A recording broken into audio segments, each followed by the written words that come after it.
जो प्रॉब्लम भारत कई सालों से फेस कर रहा है, फ्रांस और फ्रेंच प्रेसिडेंट इमैनुअल मैक्रोन ने उस प्रॉब्लम के सामने 2-3 महीने के अंदर ही हार मान ली है। इसके बाद ऐसा कौन सा नेवल वॉरशिप है जो भारत लास्ट बार किसी फॉरेन कंट्री से परचेज कर रहा है? यूएन सिक्योरिटी काउंसिल में अब अगले 1 महीने तक पाकिस्तान का रूल कैसे हो गया है एंड कौन सी मुस्लिम कंट्री ने अब अपने देश के अंदर निकाब्स को बैन कर दिया है? इसके अलावा भी काफी सारी इंपॉर्टेंट अपडेट्स आ रही हैं जो आपको मेन स्ट्रीम के न्यूज चैनल्स के ऊपर देखने को नहीं मिलेंगी, इसलिए वीडियो को एंड तक देखिएगा। सबसे पहले बात करते हैं यूनाइटेड नेशन सिक्योरिटी काउंसिल के बारे में। पाकिस्तान इस समय यूएन सिक्योरिटी काउंसिल का नॉन परमानेंट मेंबर है। इस साल जनवरी 2025 में पाकिस्तान का टेन्योर स्टार्ट हुआ है और 2 साल कंप्लीट करने के बाद अगले साल 2026 के दिसंबर महीने में पाकिस्तान की नॉन परमानेंट मेंबरशिप खत्म होनी है। अब जो नॉन परमानेंट मेंबर्स होते हैं उन्हें भी सिक्योरिटी काउंसिल का प्रेसिडेंट बनाया जाता है और न्यूज निकल कर आ रही है कि रोटेशन बेसिस के ऊपर जुलाई महीने की यूएन सिक्योरिटी काउंसिल की प्रेसिडेंसी पाकिस्तान के पास आ गई है। जो भी कंट्री यूएन सिक्योरिटी काउंसिल की प्रेसिडेंट होती है उसको कई सारे विशेष अधिकार मिलते हैं। वो देश यूएन सिक्योरिटी काउंसिल की मीटिंग्स का एजेंडा तय कर सकता है, खुद ही डिसाइड कर सकता है कि उसके लिए कौन कौन से इश्यूज इंपॉर्टेंट हैं और मीटिंग्स के अंदर उनके बारे में डिस्कशंस चाहता है। अब पाकिस्तान का यूएन में परमानेंट एम्बेसडर सिक्योरिटी काउंसिल की सारी मीटिंग्स को चेयर करेगा। वो प्रेस कॉन्फ्रेंस भी करेगा और कभी भी सिक्योरिटी काउंसिल की कंट्रीज को समन करके इमरजेंसी मीटिंग बुला सकता है। यूएन सिक्योरिटी काउंसिल की तरफ से स्टेटमेंट देता है। इसके साथ ही जो क्लोज डोर डिप्लोमेटिक नेगोशिएशंस होती हैं उसमें भी सिक्योरिटी काउंसिल का प्रेसिडेंट काफी इंपॉर्टेंट रोल प्ले करता है। इस समय ईरान न्यूक्लियर क्राइसिस के कारण सिक्योरिटी काउंसिल काफी ज्यादा एक्टिव हुई है। परमानेंट और नॉन परमानेंट, वेस्टर्न और नॉन वेस्टर्न सभी देश मीटिंग्स के ऊपर मीटिंग कर रहे हैं। इसलिए यूएन सिक्योरिटी काउंसिल का प्रेसिडेंट होने के नाते पाकिस्तान को इन सभी कंट्रीज के साथ अलग अलग लेवल के ऊपर एंगेज होने का काफी फायदा मिलने वाला है। एंड आपको पता है कि पाकिस्तान इसी फिराक में रहता है कि उसको वेस्टर्न कंट्रीज के साथ बैठने का मौका मिले। भारत की फॉरेन पॉलिसी के लिए वाकई में काफी टफ टाइम चल रहा है, लेकिन ये बात भी सही है कि समय हमेशा ही एक जैसा नहीं रहता है। नेक्स्ट अपडेट आ रही है फ्रांस से। रेफरेंस के लिए आपकी स्क्रीन के ऊपर आर्टिकल का स्क्रीनशॉट है। दरअसल फ्रांस के प्रेसिडेंट इमैनुअल मैक्रोन ने एक स्टेटमेंट दी है। फ्रेंच प्रेसिडेंट ने कहा है कि पावरफुल देश जो ट्रेड को रीबैलेंस करने के लिए टैरिफ्स लगाते हैं वो ब्लैकमेल करने का तरीका है और ये जो टैरिफ्स होते हैं वो ब्लैकमेलिंग करने का एक इंस्ट्रूमेंट यानी ब्लैकमेलिंग करने का एक साधन बन गया है। इमैनुअल मैक्रोन ने कहा कि हमें इंटरनेशनल ट्रेड में फ्रीडम को रिस्टोर करना होगा और इक्विटी लानी होगी, यानी कि अंतर्राष्ट्रीय व्यापार करने में आजादी लानी होगी, छूट देनी होगी और सभी देशों को बराबर रखना होगा, ना कि ट्रेड बैरियर्स और टैरिफ्स लगाकर व्यापार करने में बाधा करनी चाहिए। इमैनुअल मैक्रोन ने आगे कहा कि ऐसे समय में ट्रेड वॉर और टैरिफ्स को वापस लाना, स्पेशली जब कुछ देश अभी अपना इकोनॉमिक टेक ऑफ ही कर रहे हैं, यानी कि अभी कुछ देश अर्थव्यवस्था के मामले में तेजी पकड़ने वाले हैं, और ऐसे समय पर टैरिफ्स और ट्रेड वॉर को लाना ये धरती के लिए यानी कि प्लैनेट के लिए गलत संकेत है। अब ये statement French president Emmanuel Macron ने स्पेन में जाकर दी है, जहां पर वो एक इंटरनेशनल इवेंट को संबोधित कर रहे थे। इमैनुअल मैक्रोन ने यहाँ पर नाम तो नहीं लिया है, लेकिन उनका निशाना अमेरिका और डोनाल्ड ट्रंप के ऊपर है, क्योंकि इस समय डोनाल्ड ट्रंप एडमिनिस्ट्रेशन ने ट्रेड को बैलेंस करने के नाम के ऊपर यूरोपियन यूनियन के ऊपर भी काफी हैवी टैरिफ्स लगा दिए हैं और फ्रांस यूरोपियन यूनियन के अंडर ही फॉल करता है, जिसकी वजह से फ्रेंच गवर्नमेंट को भी काफी नुकसान हो रहा है। फ्रेंच प्रेसिडेंट इमैनुअल मैक्रोन यहाँ पर डोनाल्ड ट्रंप के टैरिफ्स को ब्लैकमेलिंग करना कह रहे हैं। हिंदी में एक कहावत है कि जब खुद के ऊपर बीतती है तभी समझ आता है कि सामने वाला क्या महसूस कर रहा होगा। ये वही फ्रांस है जिसने G7 में रहते हुए अमेरिका के साथ मिलकर दुनिया के न जाने कितने देशों के ऊपर सैंक्शंस को सपोर्ट किया था। ईरान से लेकर रशिया, इवन भारत भी सैंक्शंस के कारण ही ईरान से क्रूड ऑयल परचेज नहीं कर सकता है, वरना भारत के ऊपर सैंक्शंस लग जाएंगे। अभी जो सैंक्शंस हैं असल में ये ब्लैकमेलिंग होती है और आज डोनाल्ड ट्रंप ने जब अपने खुद के लाइस के ऊपर ही टैरिफ्स लगा दिए हैं तब जाकर इनको एहसास हो रहा है कि डोनाल्ड ट्रंप एंड अमेरिका के कारण इनको कितना नुकसान हो रहा है और अब इनका रोना धोना सामने आ रहा है। अभी तो बस टैरिफ से अनाउंस किए हैं, अगर इनके ऊपर सैंक्शंस लग जाते फिर तो ये बर्दाश्त ही नहीं कर पाते। नेक्स्ट अपडेट आ रही है अमेरिका से। आज अमेरिका के वॉशिंगटन में क्वाड देशों के विदेश मंत्रियों की एक मीटिंग होनी है।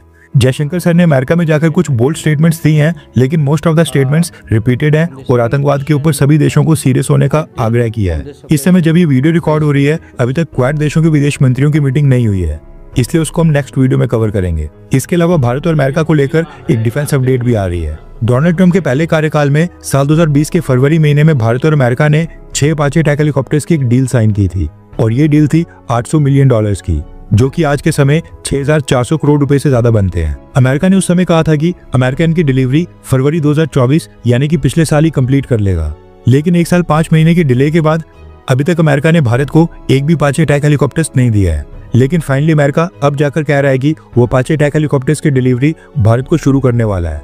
न्यूज निकल कर आ रही है कि इस महीने यानी कि जुलाई के एंड तक अमेरिका भारत को अपाचे अटैक हेलीकॉप्टर्स की डिलीवरी स्टार्ट करने वाला है। भारत ने लास्ट ईयर पिछले साल मार्च 2024 में जोधपुर में 451 एविएशन स्क्वाड्रन रेस की थी, जिसके पास ये अपाचे अटैक हेलीकॉप्टर्स आने थे। ये स्क्वाड्रन आज भी फुली ट्रेंड और फुली स्टाफ्ड है, लेकिन एक भी अपाचे अटैक हेलीकॉप्टर्स इनके पास नहीं है।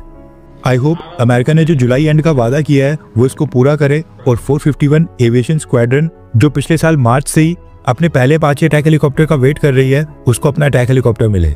नेक्स्ट अपडेट आ रही है भारत के तेजस मार्क 2 को लेकर।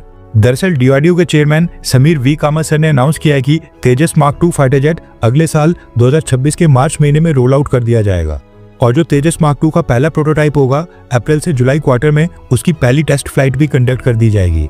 DRDO चीफ ने कहा है कि तेजस मार्क 2 के ऊपर काफी तेजी से काम किया जा रहा है और सब कुछ तय टाइमलाइन के अकॉर्डिंग ही चल रहा है। एक साल के अंदर तेजस मार्क 2 के पहले प्रोटोटाइप की फ्लाइट टेस्टिंग अवश्य शुरू हो जाएगी। तेजस मार्क 2 को राफेल का इंडियन वर्जन माना जा रहा है, इसलिए ये भारत के लिए बहुत ही बड़ी अचीवमेंट होने वाली है। नेक्स्ट अपडेट आ रही है चाइना, पाकिस्तान और भारत को लेकर।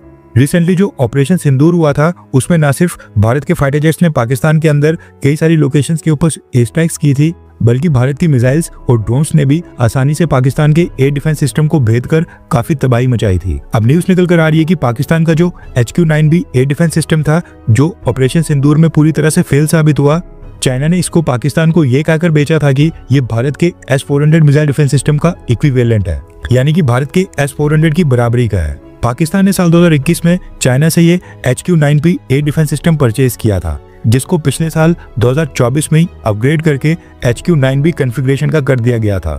चाइना ने पाकिस्तान से कहा था कि ये 250 से 300 किलोमीटर की रेंज में 8 से 10 टारगेट्स को एक ही समय के ऊपर एंगेज कर सकता है, वो भी मैक 14 तक की स्पीड पर। यानी कि ये drones, fighter jets, cruise missiles और उसके साथ ही टैक्टिकल बैलिस्टिक मिसाइल्स सबके अगेंस्ट कारगर साबित होगा। लेकिन चाइना के सारे क्लेम्स झूठे निकले। अब पाकिस्तान के इस फेलियर के बाद चाइना पाकिस्तान नहीं बल्कि खुद अपने बारे में सोच रहा है, क्योंकि चाइना ने इनको अपने बॉर्डर्स के ऊपर भी डिप्लॉय करके रखा है। नेक्स्ट अपडेट आ रही है सेंट्रल एशिया के एक देश से, और ये न्यूज ऐसी है जिसको सुनने के बाद भारत, पाकिस्तान, बांग्लादेश और रीजन की कम्युनिटी के काफी सारे लोग नाराज होने वाले हैं और हो सकता है कि वो इस सेंट्रल एशियन कंट्री को गालियां भी दें। रेफरेंस के लिए आपकी स्क्रीन के ऊपर आर्टिकल का स्क्रीनशॉट है। हम बात कर रहे हैं कजाकिस्तान की। दरअसल कजाकिस्तान ने अपने देश के अंदर पब्लिक प्लेसेस में फेस कवरिंग क्लोथ्स और निकाब को पूरी तरह से बैन करने का डिसीजन लिया है। कजाकिस्तान की पार्लियामेंट ने निकाब बैन करने का बिल पार्लियामेंट से पास कर दिया है। कजाकिस्तान की गवर्नमेंट का कहना है कि इस्लाम में निकाब मैंडेटरी बिल्कुल नहीं है, यानी कि अनिवार्य नहीं है। कजाकिस्तान की गवर्नमेंट का कहना है कि पब्लिक प्लेसेस के ऊपर निकाब या फिर फुल फेस कवरिंग क्लोथ्स को बैन करने के पीछे कई सारे कारण हैं, लेकिन जो दो प्रमुख कारण हैं वो है रेडिकलाइजेशन और दूसरा है सिक्योरिटी कंसर्न। रेडिकलाइजेशन वाले पॉइंट के ऊपर कजाकिस्तान की गवर्नमेंट का कहना है कि इसके कारण देश में कट्टरपंथी ताकतों को और बल मिलता है और ये कट्टरवाद को प्रमोट करता है। सिक्योरिटी कंसर्न्स को लेकर कजाकिस्तान की गवर्नमेंट का कहना है कि निकाब और फुल फेस कवरिंग्स के कारण सिक्योरिटी फोर्सेस को इंडिविजुअल्स को आइडेंटिफाई करने का कोई तरीका नहीं बचा था, और जैसे जैसे क्राइम्स बढ़ रहे हैं ये सिक्योरिटी और लॉ एनफोर्समेंट एजेंसीज के लिए बहुत ही बड़ा चैलेंज बन गया था। क्रिमिनल्स इसका फायदा उठा रहे हैं, इसलिए पब्लिक सिक्योरिटी के मद्देनजर भी निकाब करना और फेस को फुली कवर करना काफी गलत है एंड इसको बैन किया गया है। इस्लाम के आने के बाद भी कजाकिस्तान में सेकुलर वैल्यूज काफी समय तक रही हैं, लेकिन रिसेंटली क्या देखा जा रहा है कि पिछले 10-12 साल के अंदर ही कजाकिस्तान में रेडिकल इस्लाम को फैलाने की लगातार कोशिश हो रही है, और कजाकिस्तान को पता है कि कट्टरवाद के बाद अगला स्टेप आतंकवाद ही आता है, जो कजाकिस्तान के लिए एक बहुत ही बड़ा सिक्योरिटी चैलेंज बन सकता है। इसलिए कजाकिस्तान की गवर्नमेंट कट्टरवाद के ऊपर लगाम लगाने के लिए निकाब और फुल फेस कवरिंग्स को अपने देश में पब्लिक प्लेसेस के ऊपर पूरी तरह से बैन कर रही है। इसी साल फरवरी महीने में एक और सेंट्रल एशियन देश किर्गिस्तान ने भी इसी तरह से निकाब और फुल फेस कवरिंग को पब्लिक प्लेसेस के ऊपर बैन कर दिया था, एंड उसके पीछे भी किर्गिस्तान की सरकार ने सेम ये रीजन दिया था। नेक्स्ट अपडेट आ रही है भारत और रशिया को लेकर, क्योंकि ये आखिरी बार होने जा रहा है जब हम रशिया से कोई नेवल वॉरशिप्स परचेज करेंगे। दरअसल न्यूज निकल कर आ रही है कि भारत ने जो रशिया को स्टेल्थ मिसाइल फ्रिगेट का ऑर्डर प्लेस किया था वो कंप्लीट हो गया है, और आज यानी कि 1 जुलाई को रशिया ने भारत को आखिरी stealth missile frigate INS Tamala deliver कर दी है। ये स्टेल्थ फ्रिगेट रशिया के यांतार शिपयार्ड में मैन्युफैक्चर हो रही थी, और काफी सारे टेस्ट और अप्रूवल कंप्लीट करने के बाद आज रशिया ने INS तमाला को इंडियन नेवी को डिलीवर कर दिया है। भारत ने रशिया के साथ $2.5 बिलियन की एक डील साइन की थी, जिसमें भारत ने रशिया से 4 एडवांस्ड फ्रिगेट्स परचेज की थी। इसमें से 2 रशिया में मैन्युफैक्चर होनी थी, जिसमें से पहली स्टेल्थ फ्रिगेट जो रशिया के अंदर मैन्युफैक्चर हुई थी वो रशिया ने पिछले साल दिसंबर महीने में भारत को डिलीवर कर दी थी, और आज ये सेकंड स्टेल्थ फ्रिगेट भारत को डिलीवर हुई है। इसके साथ ही जो बाकी की 2 स्टेल्थ फ्रिगेट्स हैं उसके लिए रशिया ने भारत को फुल टेक्नोलॉजी ट्रांसफर कर दी है, और वो भारत की गोवा शिपयार्ड लिमिटेड में मैन्युफैक्चर होनी है। डील के मुताबिक रशिया स्टेल्थ फ्रिगेट्स की फुल टेक्नोलॉजी भारत को ट्रांसफर कर रहा है, जिसके बाद अब भारत फ्यूचर में कोई भी नेवल वॉरशिप रशिया से परचेज नहीं करेगा या फिर किसी भी फॉरेन कंट्री से इंपोर्ट बिल्कुल नहीं करने वाला है। ये भारत का लास्ट नेवल वॉरशिप होगा जो भारत ने किसी फॉरेन कंट्री से परचेज किया है। टेक्नोलॉजी ट्रांसफर के बाद हम खुद मेड इन इंडिया के तहत अपने सारे नेवल वॉरशिप्स भारत में मैन्युफैक्चर करेंगे। अभी जो INS तमाला है इसको रशिया में इंडियन नेवी ने कमीशन कर लिया है। इसके लिए इंडियन नेवी के ऑफिसर्स रशिया गए थे और ये 2 महीने तक भारत आएगा। वैसे जो ये INS तमाला है ये इस समय सबसे एडवांस्ड और सबसे स्टेल्थ मिसाइल फ्रिगेट है, लेकिन अगर फ्यूचर में रशिया इसको अपग्रेड करता है तो भारत उस समय रशिया के साथ मिलकर इसकी भारत में ज्वाइंट प्रोडक्शन कर लेगा। लेकिन अब हम नेवल वॉरशिप्स कभी भी इंपोर्ट नहीं करेंगे। वैसे टेक्नोलॉजी ट्रांसफर करने के लिए रशिया को एक थैंक्स तो बनता ही है। हर 24 घंटे के अंदर जियोपॉलिटिक्स में बड़े फेरबदलाव और उलटफेर हो रहे हैं और भारत के लिए नए चैलेंजेस आ रहे हैं। कोई देश अपने फैसले से पलट रहा है तो कोई देश ब्लैकमेलिंग के ऊपर उतर आया है। सभी देश एक दूसरे को नीचे लगाने की कोशिश कर रहे हैं। इन सब के बीच हमारा भारत किसी भी देश से पीछे न रह जाए, इसके लिए मोदी सरकार लगातार कोशिशें कर रही है। एंड भारत की foreign policy, defence news, economy और ग्लोबल अफेयर्स का सही एनालिसिस हमारे चैनल इंडियन अफेयर्स का मिशन है और ये मिशन आपके सपोर्ट के बिना अधूरा है। इंडियन अफेयर्स हिंदी के ऊपर हम सभी फैक्ट्स और डेटा बिल्कुल सरल भाषा में एनालाइज करते हैं बिना किसी एजेंडा के।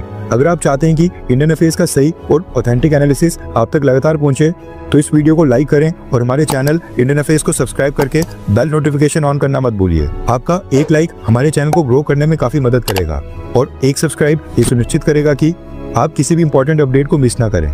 अगर आपने हमारे चैनल को पहले से सब्सक्राइब किया है तो दिल से धन्यवाद। जय हिंद, वंदे मातरम।